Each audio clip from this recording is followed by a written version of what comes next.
Hi, welcome to Get In, the software-defined vehicle podcast from BlackBerry.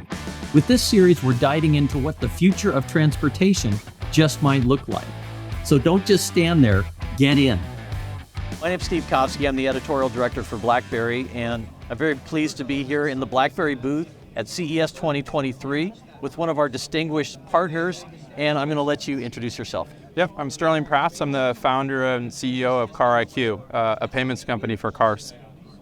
Now, if you've watched this podcast before, you recognize this guy because we talked about a year ago, I think. Yeah. And you were coming to the market with something that was very disruptive. And now that's in the market. Yeah. And it's a very real offering. And it seems like some things have changed. So bring us up to date. Tell us a little bit about what CarIQ is, what it does, and then give us a story of where you are today. Yeah, I mean, I think it seems like forever, right? COVID, when we first met, but a lot has changed. Back then we had just started integrating with BlackBerry. The concept of how do you drive a payment directly from the car was very new. In fact, Vito and I were still trying to figure out all the things you could do with it with BlackBerry. And then during that period, we've had time to refine it. We've gone from a period of having hundreds of test vehicles running around making payments with maybe just one fuel provider, to now we've done tens of thousands of payments, and we have real customers out in the field using it, and they're giving us feedback every day. And so we feel like we've not only moved out of that early concept period of development, but now we've worked into this real commercial product experience, and that's been a big change for us in working with BlackBerry. Well, that's fantastic to hear. And you're featured in the BlackBerry booth, and yeah. I think you may have been part of the Ivy Fund. Did they also have a hand in some of the early funding for the company? Yeah, absolutely. When the team approached me, they said, hey, we really have this concept of allowing your payments to access the synthetic sensors that we're developing for the car. And as we developed it, they liked it enough where they came back and said, we'd really like to influence your roadmap, so we'd like to invest in you as well. And it turned out to be a great partnership. They really worked well with some of our other investors, and you're starting to see it in the product now. Well, I would encourage people to go back to that earlier podcast to learn about how disruptive this really is. Yeah. But I have, since we had that first conversation, I've told your stories to other people, and like the impact on municipalities and things like that are chasing payments, from one jurisdiction to another, and for fleet owners, I think. Yeah. What are some of the use cases that you think are really driving this today? Well, today, it's really fuel. So we see fuel as really the bread and butter of the whole thing. When I started the company, the whole concept was, simply cars are driving around looking for things to pay, and it's a really big market. But inside of that market, we realize fuel's 50% of it. But cars are also transactions are around the car for tolling, parking, insurance, service and repair. So we kind of see those as the big five. EV charging we see as fits into the fuel category. And since then we've started to move after those categories. So today we've got 21,500 gas stations on the platform. We'll have about 40,000 on the platform by June. We've already got those relationships started. We just started tolling. It was actually a pretty cool deal. We signed with Vera Mobility. Vera saw this actually at the show last year and said we'd really like those cars connected to all our tolling agencies. So that gives us about 95% of the U.S. And then we're moving after insurance next with service and repair. So those are two of the bigger ticket items that we like. So that's the focus right now. Well, it's interesting how world events can play a hand you didn't expect, perhaps, but when Vladimir Putin decided to go into Ukraine and fuel became sort of the biggest topic in all of our lives, and it certainly changed or had a huge impact on transportation. So I can see how priorities shifted toward that. Yeah, it really did, because as soon as gas started hitting $5 per gallon, suddenly the fleets decided they need to get smarter about fuel management and cost management. And the biggest challenge they had was they typically have 5, maybe 10 credit cards that they use across all their fleets to pay for fuel, tolling, parking, you name it. And that database management was hard for them. And also on top of it, they were suffering from fraud. And they don't know where the leakage is, but they know it exists. So when we started coming in, we not only could centralize the payments into one location for them, but we also gave them more visibility into the transactions. And because the system's so secure, they now could trust it to eliminate fraud, like things like friendly fraud, man-in-the-middle scenarios, and also the disputes that they have problems with. So that really helped. Well, that's a very interesting and fertile discussion for BlackBerry, since we, so much of our IP has to do with cybersecurity, fraud prevention, and that may be part of the way that works its way into vehicles, because people aren't really worried about their vehicle being hacked yet, but they do understand, the financial target is like, the guy they asked, why do you rob banks? That's where the money is. And that's very true of cybercrime as a worldwide, underground economy as well. Yeah, and it was one of the things we saw early on. We wanted to stop. We recognized that if you read the quarterly reports for some of the big card providers, they'll tell you openly that there's 3 to 7% fraud. And then they'll also tell you on the side there's another 4 to 5% of friendly fraud that they can't really track. So for instance, we have scanned customers' billing and seen Priuses pay for 50 gallons of fuel when it only has a 9 or 11 gallon gas tank. So it kind of makes you wonder. And our system now gives the fleets so much more visibility into the transaction, they can eliminate that. So for instance, when a vehicle now drives into a gas station with us, we automatically know it's there. And not only do we validate the vehicle as who it says it is, but we can also scan its gas tank, and we can tell the fleet owner, the bank, and the merchant how big the tank is, how many gallons are in it, but also the maximum risk of the transaction. And then we secure that transaction for them and turn the pump on. And we do that in milliseconds. So for everybody who's concerned security takes too much time, the reality is they don't even feel it, but it's there.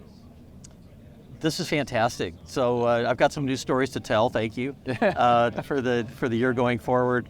What are some of the differences you're observing broadly? Just CES last year to CES this year. Yeah, boy, a lot. Simply, if you look around, the number of people that are here is exponentially more. All the booths are filled, which we really like. But now the innovation's changed. So prior to COVID, and even last year, and we're, to a certain degree, we're part of that, where people had a lot of concepts or they had a lot of early product. But now you fast forward a year, and now these products are a reality. They're more commercialized. If you just look at what we've done with BlackBerry, the whole IVY platform is very sophisticated, very well thought out. The user interfaces are very easy for someone to navigate. And so time has really allowed the engineers to create a much better product. And we're seeing that all over the floor now.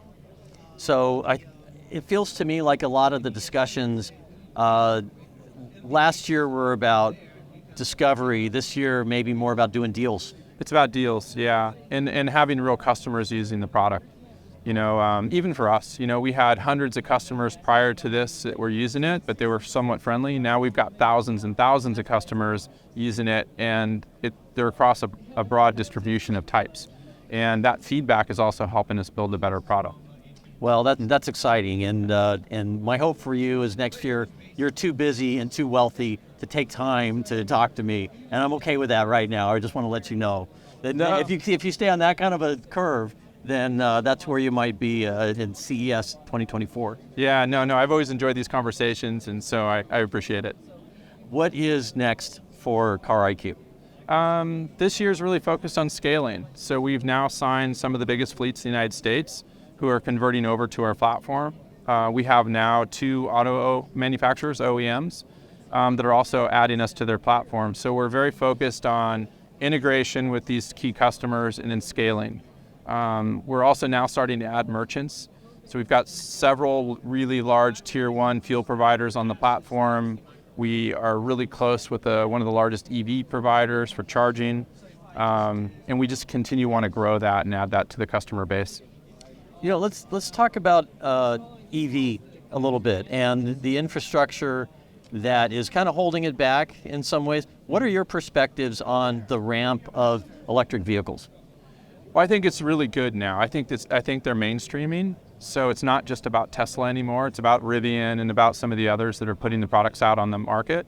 But they do need more access to EV charging stations. They need to make that more ubiquitous like a fuel station is.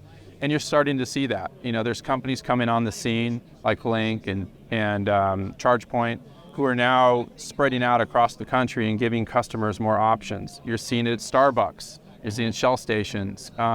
Circle K is starting to go after the space as well. So I feel like that type of mainstream thinking will start benefiting the end customer within a year. And EV charging will become more ubiquitous. In terms of Car IQ and creating a world where the car is itself a financial entity that can do business on our behalf. And I know I'm way oversimplifying. Yeah. But what do you see globally as the adoption? Is it mostly North America right now, or are there pockets elsewhere? No, there's definitely pockets. I mean, just some of the meetings we had this morning are all focused on the EU. So we're having a tremendous amount of interest coming into the EU, and primarily, surprisingly, Italy, Spain, France, and Sweden, where shipping, transportation are really important. So these fleet operators and fleet management companies want to start simplifying their payment platforms and using us. So we're focused on the US and Canada. We're starting to move into Canada. We want to get that done by first half of the year. And then we're going to start looking at the second half of the year moving into Europe. Okay. Yeah. That's exciting. Yeah. That's going to keep you pretty busy. Oh, yeah. If you had one or two things to tell the people that are here at the show who are in the industry, either as OEMs or maybe tier ones, what are some of the insights that you have that you could share with them? That's a pretty deep question.